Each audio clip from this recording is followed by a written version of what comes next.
Hello everyone, welcome to our channel current on affairs. तो आज हम 17 जनवरी के करंट अफेयर डिस्कस करेंगे और उससे पहले कल के करंट अफेयर का क्विक रिवीजन लेंगे। तो कल का पहला क्वेश्चन था, भारत का पहला डार्क स्काई पार्क कहाँ पे बना? तो ये बना पेंच टाइगर रिजर्व जो है महाराष्ट्र में। और अगर आपसे पूछे डार्क स्काई रिजर्व तो वो बना था चांगथांग वन्य जीव अभ्यारण्य जो है लद्दाख में। और भारत में कितने टाइगर रिजर्व हैं? तो भारत में टोटल 55 टाइगर रिजर्व हैं और भारत में 106 नेशनल पार्क हैं। और प्रोजेक्ट टाइगर कब आया था? तो प्रोजेक्ट टाइगर लॉन्च किया गया था 1 अप्रैल 1973 में।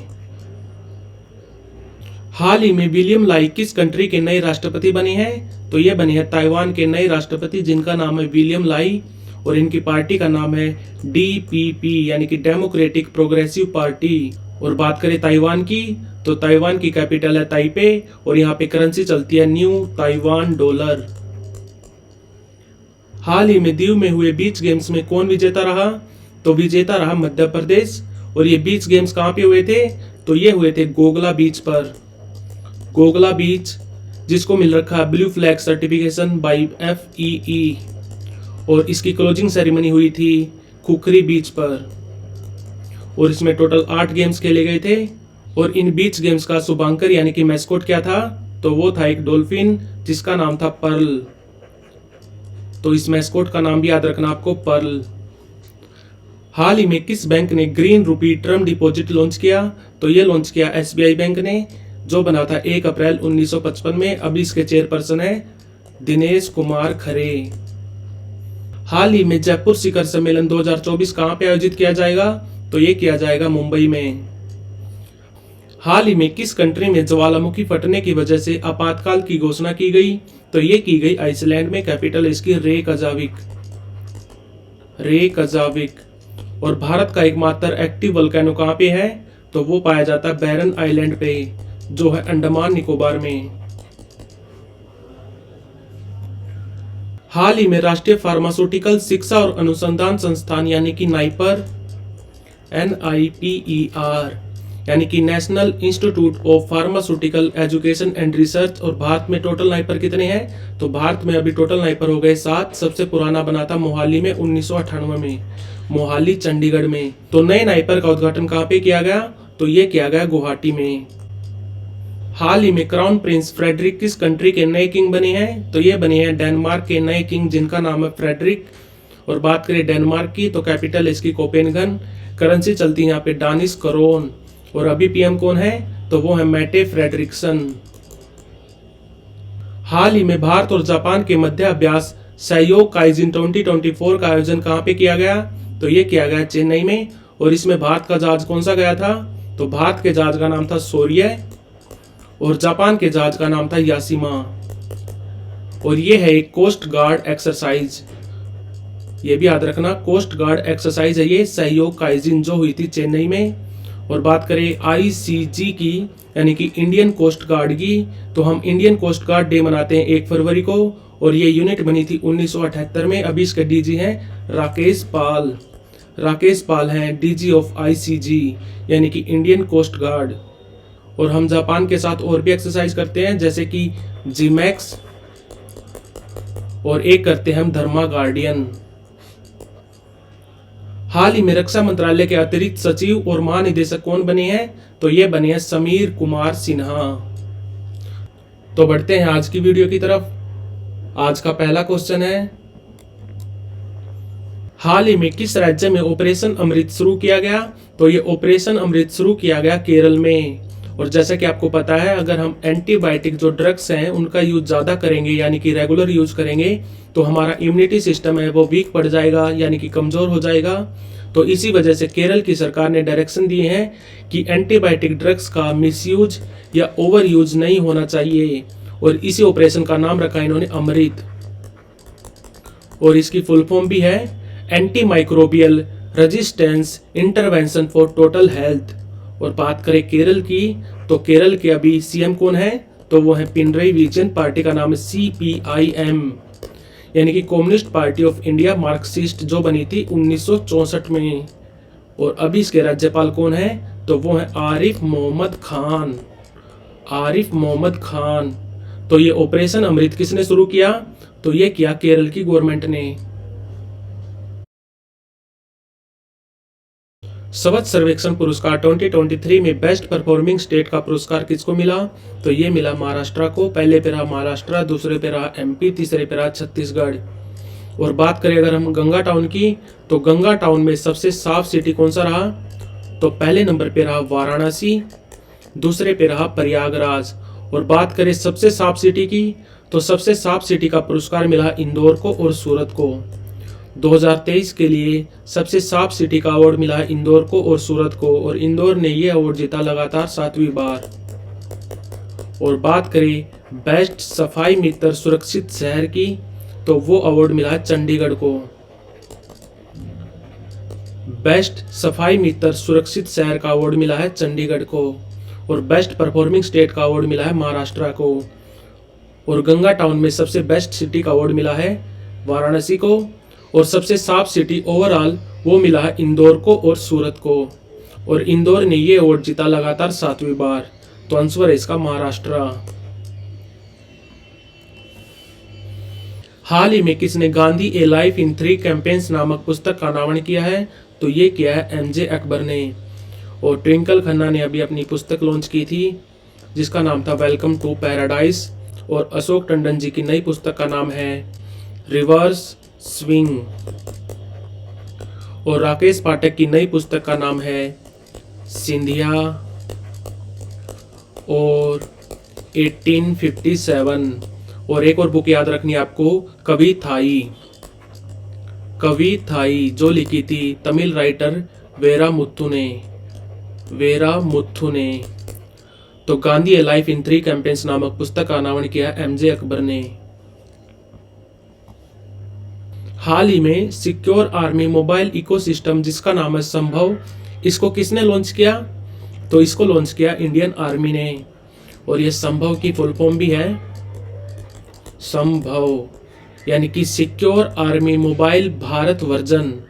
Secure army mobile Bharat version. और ये प्रदान करेगा end to end secure mobile ecosystem. और इंडियन आर्मी ने अभी एक ऑपरेशन भी लॉन्च किया जिसका नाम है सर्व शक्ति। ये भी याद रखना, जम्मू कश्मीर में टेररिज्म को खत्म करने के लिए ऑपरेशन चलाया इंडियन आर्मी ने जिसका नाम है सर्व शक्ति। और हम आर्मी डे कब मनाते हैं? तो ये मनाते हैं हम 15 जनवरी को। 15 जनवरी को मनाते हैं हम आर्मी डे। और इस साल यानी कि इसकी 76वीं वर्षगांठ कहाँ पे मनाई गई? तो इसकी 76वीं वर्षगांठ मनाई गई लखनऊ में। तो आर्मी डे का इस साल ऑफिशियल सेलिब्रेशन हुआ लखनऊ में। और पहली बार हमने आर्मी डे कब मनाया था? तो वो मनाया था हमने 1 जनवरी 1949 को। क्यों? क्योंकि इस दिन KM करियप्पा बने थे हमारे आर्मी के कमांडर इन चीफ। और ये पहले भारतीय थे जो कमांडर इन चीफ बने थे आर्मी के। तो सिक्योर मोबाइल इकोसिस्टम जिसका नाम है संभव, इसको किसने लॉन्च किया? तो इसको लॉन्च किया इंडियन आर्मी ने। हाल ही में भारत के किस राज्य में दुर्लभ तिब्बत भूरे भालू पाए गए? तो ये पाए गए उत्तरी सिक्किम में। और इन तिब्बत भूरे भालुओं का IUCN स्टेटस क्या है? तो वो है इंडेंजर्ड। और बात करें IUCN की, यानी कि international union of conservation of nature. और ये IUCN रेड डाटा लिस्ट के हिसाब से 9 स्टेटस देता है, जैसे कि इंडेंजर्ड, एक्सटिंक्ट, क्रिटिकली इंडेंजर्ड या लिस्ट कॉन्सर्न। तो ये 9 तरह के स्टेटस देता है हर स्पीसीज को। तो इसने तिब्बत भूरे भालुओं को स्टेटस दे रखा था इंडेंजर्ड। और ये पाए गए सिक्किम में। और बात करें सिक्किम की, तो ये सिक्किम नॉर्थ ईस्ट स्टेट में आता है, यानी कि उत्तर पूर्वी राज्यों में तो आता है, बट जो 7 सिस्टर हमारे जो 7 सिस्टर स्टेट हैं उनमें नहीं आता। ये याद रखना, 7 सिस्टर स्टेट में आता है मेघालय, मणिपुर, मिजोरम, नागालैंड, असम, अरुणाचल और त्रिपुरा। बट अगर बात करें नॉर्थ ईस्ट की, यानी कि उत्तर पूर्वी राज्यों की, तो हमारे उत्तर पूर्वी राज्य हैं 8, 7 तो 7 सिस्टर प्लस सिक्किम। तो ये याद रखना। सिक्किम के अभी CM कौन है? तो वो हैं प्रेमचंद तमांग, जिनकी पार्टी का नाम है सिक्किम क्रांतिकारी मोर्चा। और यहाँ पे राज्यपाल कौन है? तो वो हैं लक्ष्मण आचार्य। तो ये तिब्बती भूरे भालू कहाँ पे पाए गए? तो ये पाए गए सिक्किम में। हाल ही में किस राज्य में अपना विद्यालय कार्यक्रम शुरू किया गया? तो ये अपना विद्यालय प्रोग्राम शुरू किया गया हिमाचल प्रदेश में। और ये है हिमाचल प्रदेश के सीएम जिनका नाम है सुखविंदर सिंह सुक्खू, पार्टी का नाम है कांग्रेस। और यहाँ पे गवर्नर कौन है? तो राज्यपाल है शिव प्रताप शुक्ला। और अपना विद्यालय कार्यक्रम के तहत इन्होंने कैंपेन भी स्टार्ट कर रखा है जिसका नाम है माई स्कूल माई प्राइड, ये भी याद रखना।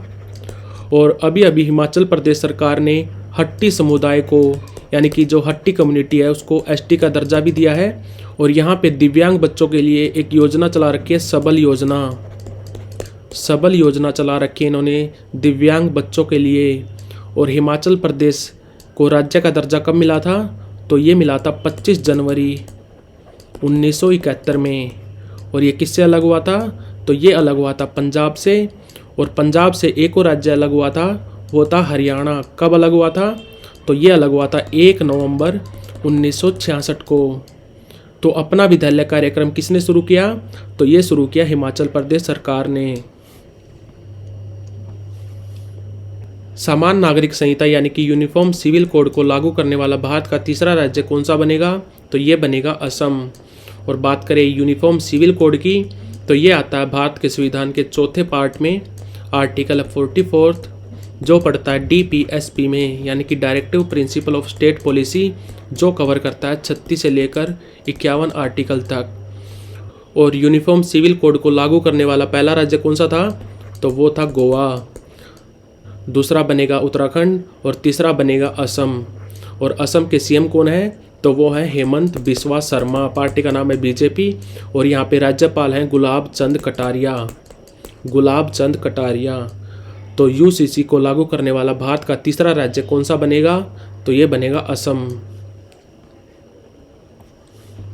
भारत और मालदीव के बीच उच्च स्तरीय कोर ग्रुप की पहली बैठक कहाँ पे संपन्न हुई? तो ये संपन्न हुई माले में। माले है कैपिटल ऑफ मालदीव। और मालदीव भारत के साथ हाइड्रोग्राफिक सर्वे एग्रीमेंट भी ख़त्म कर रहा है। और मालदीव में जो 88 सैनिक है, भारतीय सैनिक हैं, उनको डेडलाइन मिल गई है 15 मार्च तक की, कि आप 15 मार्च से पहले मालदीव को छोड़ दें। और बात करें मालदीव की, तो यहाँ पे प्रेसिडेंट कौन है? तो वो है मोहम्मद मोइजू। और यहाँ पे करेंसी चलती है मालदीवियन रुपया। तो आंसर है इसका माले। राष्ट्रीय स्टार्टअप दिवस कब मनाया जाता है? तो ये मनाया जाता है 16 जनवरी को। पहली बार मनाया गया था 2022 में।